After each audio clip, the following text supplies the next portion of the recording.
Skateboard Madness for the PlayStation 2 PS2, released in 2007, is a title that could easily be considered the worst skateboarding game ever made, if not one of the worst games to ever grace the console. Released during a time when skateboarding games were experiencing a surge in popularity, thanks largely to the massive success of the Tony Hawk's Pro Skater series, Skateboard Madness is a textbook example of a rushed and ill-conceived product that failed to capture even a fraction of the excitement and finesse that defined the genre.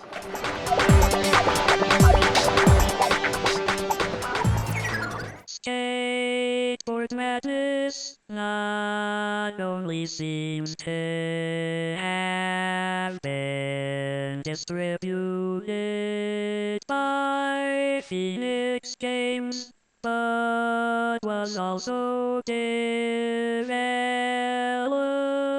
by them as well. Rare occurrence indeed. Their previous releases had mostly been mediocre at best, with none achieving critical acclaim or significant commercial success. In a bid to capitalize on the popularity of skateboarding games, they attempted to create a product that would appeal to fans of the genre, but the end result was a game that failed on almost every front. The lack of experience and resources was glaringly evident in the final product, and Skateboard Madness quickly became a cautionary tale of what happens when a game is developed without a clear vision or sufficient quality control. The development history of Skateboard Madness is shrouded in obscurity, but it is clear that the game was produced in a very short time frame, likely as a quick cash grab to capitalize on the X Games craze, which by 2007 was already waning in popularity. The developer, eager to release the game before the trend waned, seemingly cut corners at every possible opportunity. The game's development likely suffered from a lack of adequate playtesting, as many of the issues that plague the game are so fundamental that they could have been identified and addressed with even the most cursory examination.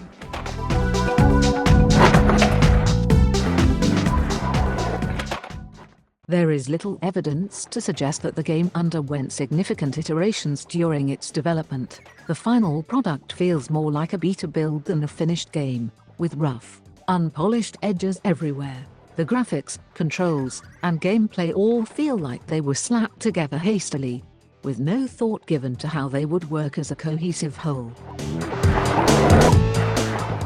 One of the most glaring issues with Skateboard Madness is the sheer lack of content. The game boasts a pitifully small number of levels, each of which is so poorly designed that they barely qualify as functional. The environments are bland and repetitive, with little to no variety or creativity on display. The game modes are similarly sparse, offering nothing beyond the most basic and uninspired options. There are no innovative features, no challenges that push the player to improve their skills, and no sense of progression or accomplishment. In short, there is barely any game to speak of.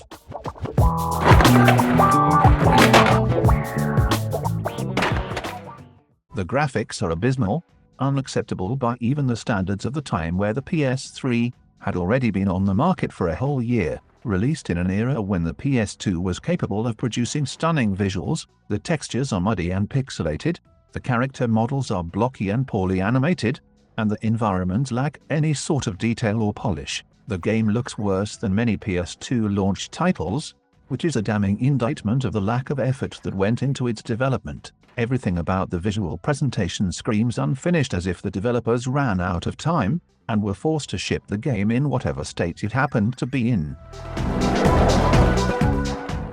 If the lack of content and poor graphics weren't enough, the controls and gameplay mechanics of Skateboard Madness are truly abysmal. The controls are unresponsive and awkward, making it incredibly difficult to perform even the most basic of tricks. The animations are stiff and sluggish, with each move feeling disconnected from the next. The trick list is depressingly sparse, offering only a handful of moves that quickly become repetitive.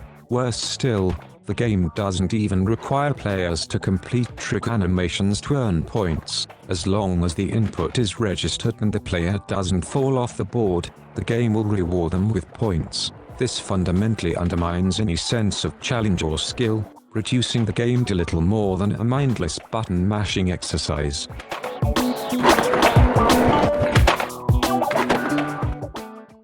grinding, a staple of skateboarding games, is almost impossible to execute with any consistency. The game's physics are so broken that lining up for a grind is an exercise in frustration.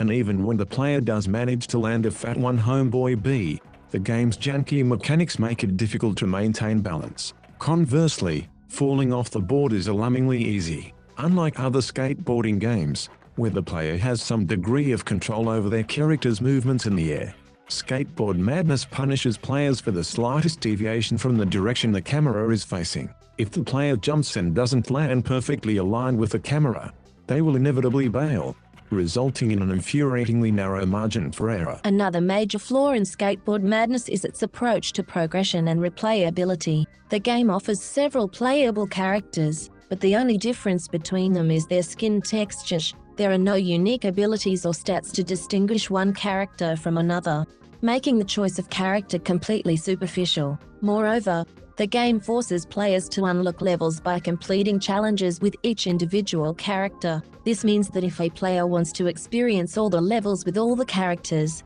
they have to repeat the same tedious challenges over and over again. This is the only form of replayability the game offers, and within minutes, if not seconds, becomes a monotonous and joyless grind. In every conceivable way, Skateboard Madness is a disaster of a game. From its barren content and atrocious graphics to its terrible controls and nonsensical progression system, the game fails to deliver on even the most basic expectations of a skateboarding title. It stands as a stark reminder of the perils of rushing a product to market without sufficient care or attention to detail. For those unfortunate enough to have played it, Skateboard Madness is not just the worst skateboarding game ever made, but perhaps one of the worst games ever released on the PS2.